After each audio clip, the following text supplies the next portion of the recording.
आगे बढ़ते हैं।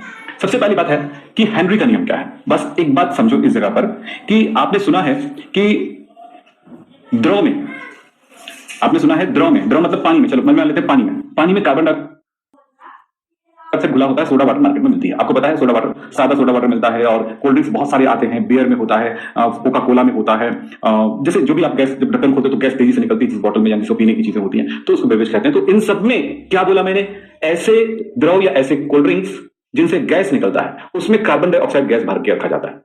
वो हाई प्रेशर में होता है, जैसे ढक्कन खोलते उसमें की गैस बुलबुले के ऊपर निकलने शुरू हो जाते हैं। हाई प्रेशर में जितना ज्यादा उसमें दाब लगाओगे कार्बन डाइऑक्साइड उतना ही ज्यादा घुल जाता है। पानी में कार्बन डाइऑक्साइड घुलती है, मात्र याद रखना तब जब दाब लगाया जाता है। जितना ज्यादा दाब रहेगा उतना ही ज्यादा वो गैस खुली रहेगी, दाब कम होगा गैस निकलने लगेगा वहां से बुलबुले के रूप में। आप ही जानते हैं कि ढक्कन खोल के रख दो, जैसे ढक्कन खोलते हो तेजी से वो कार्बन डाइऑक्साइड निकलता है और जब ढक्कन खुला ही रहता है तो बुलबुले के रूप में वो गैस कार्बन डाइऑक्साइड धीरे धीरे धीरे धीरे निकलते रहता है। यहां पर यही बात बताया जाता है कि किसी द्रव में जो घुली हुई गैस है वो कितनी मात्रा में घुलेगी और किस पर निर्भर है, यह दाब पर निर्भर है। तो हम इन्हें यहां पर देखने हैं कि हेनरी ने इसके लिए नियम दिया, जितना ज्यादा दाब लगाओगे उतना पदार्थ के द्रव्यमान उसमें घुलेगा, यानी गैस का द्रव्यमान उस पर आरोपित दाब के समानुपाती होता है। स्थिर ताप पर किसी गैस में घुले हुए गैस का द्रव्यमान, गैस के द्रव्यमान को हम स्मॉल एम से दर्शा रहे हैं, उस पर आरोपित दाब, दाब को पी से दर्शा रहे हैं, दाब के समानुपाती होता है एम समानुपाती पी, यानी कि एम इज इक्वल टू के पी। यहां पर के जो है हेनरी स्थिरांक है।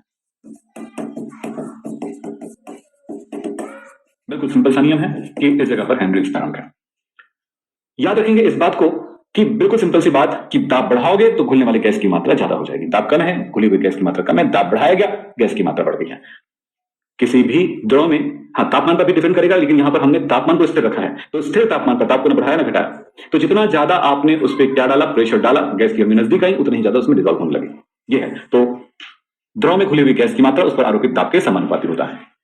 यहां पर ध्यान रखिएगा विलेयता, गैस की विलेयता जो है मोल प्रभाज के, मोल प्रभाज को क्या कहते हैं, मोल अंश भी कहते हो, मोल अंश भी कहते हो। तो मोल अंश के, देखिए विलेयता जो का माप जो है मोल अंश पर डिपेंड करता है, मोल अंश होता है, यानी जो मात्रा होती है द्रव्यमान, यानी जिसको ग्राम किलोग्राम में गैस भली हुई बोल करके उसकी जगह पे हम अगर यूज करें गैस का, यहां पर गैस का मोल प्रभाज यानी कितनी मात्रा में कितनी मोल प्रभाज उसका खुला हुआ है, मोल अंश खुला हुआ है। यहां पर यही बोला गया है कि गैस की विलेयता जो होती है उसके मोल अंश का माप होता है, मोल अंश का माप होता है, मोल अंश। तो यहां पर मोल अंश कितना है, XA गैस का, और उस पर लगाया गया दाब जो है वो PA है। तो जितनी ज्यादा मात्रा में दाब लगाओगे उतनी ज्यादा मात्रा में क्या घुलेगा गैस, जितनी ज्यादा मात्रा में दाब लगाओगे उतनी अधिक मोल प्रभाज, उतनी अधिक मात्रा गैस द्रव में घुलेगा। सो XA इज इक्वल टू हो जाएगा KH, ये हेनरी स्थिरांक है, PA। बस इतना ही है। तो बोला गया किसी गैस के वाष्प दाब उसके मोल अंश के समानुपाती होता है। यहां पर KH जो है वो हेनरी स्थिरांक है।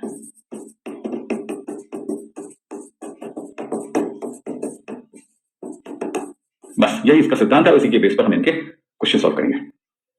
हेनरी नियम का क्या सीमाएं हैं वो देखिएगा। हेनरी नियम जो है टन मिलियन पर ही लागू होता है, यानी इतना गैस आप बहुत ज्यादा गैस प्रोवाइड करते जाओगे और गैस घुलते जाएगा घुलते जाएगा घुलते जाएगा, ऐसा नहीं होगा। शुरुआती तौर पे ठीक है, टन मिलियन तक बनने तक ठीक है, उसके बाद बहुत ही हाई प्रेशर डालोगे तब जाकर के कुछ और मात्रा घुल पाती है, और उसके बाद एक अवस्था ऐसी आती है कि और भी बहुत ज्यादा मात्रा आप गैस का नहीं घोल सकते।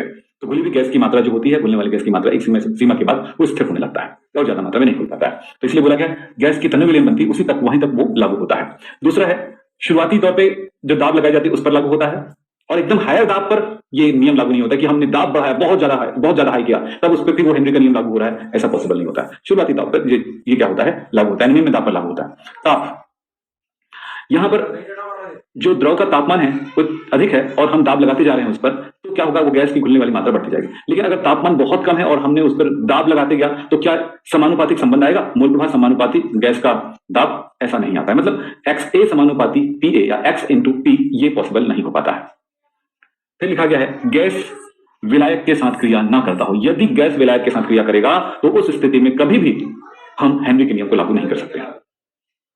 गैस क्या ना करता हो, रिएक्शन नहीं करता हो, तभी ये हेनरी का नियम उस पर लागू होगा। तो तीन बातें हैं, तनु अवस्था में ही लागू होगा, निम्न दाब और उच्च ताप पर लागू होगा, और तभी लागू होगा जब गैस जो है विलायक के साथ क्रिया ना करता हो, यानी द्रव से रिएक्शन ना करता हो। ये तीन सीमाएं हैं। हेनरी नियम का उपयोग क्या है, अनुप्रयोग क्या है। हेनरी नियम का अनुप्रयोग जैसे मैंने बोला था कार्बोनेटेड शीतल पेयों के उत्पादन में। कार्बोनेटेड शीतल पेय मतलब हमने बोला सोडा वाटर, सोडा वाटर जो कोल्ड ड्रिंक्स है,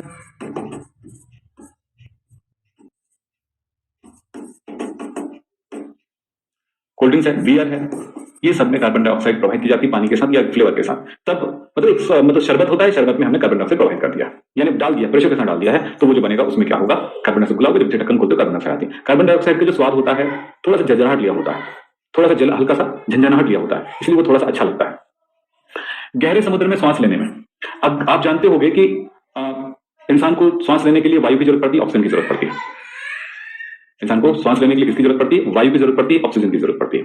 तो वो कैसे करेगा, समुद्र के नीचे गोताखोरी करने के लिए सिलेंडर में वायु को स्टोर करके नीचे पानी के अंदर जाए, जब वो उस श्वास को ले तो वहां पर चूंकि बहुत पानी के अंदर बहुत दबाव होता है, तो उस टाइम अगर हमको श्वास लेना है तो सिलेंडर से निकलने वाली गैस जो होता है वो भी काफी प्रेशर के साथ हमारे ब्लड में आता है, तभी हम श्वास ले पाते हैं, नहीं तो फिर हमारी बॉडी में एक प्रेशर रहता है तो हम उसको खींच नहीं पाएंगे, तो उतनी ही प्रेशर से हमारे पास आता है। तो वो जो श्वास लेते हैं हाई प्रेशर के साथ हमारे ब्लड में घुलता है, फेफड़े के बाद हाई ब्लड में घुलता है, तो उस टाइम सिर्फ ऑक्सीजन नहीं घुलती हमारे ब्लड में, उसके साथ नाइट्रोजन भी घुलने लग जाता है। तो उच्च दाब पर नाइट्रोजन गैस भी घुलने लग जाता है अगर हमने वायु को लिया हो तो, या दूसरी गैसें उसके साथ मिश्रण में है तो वो भी घुलने लग जाती है। तो इस तरह से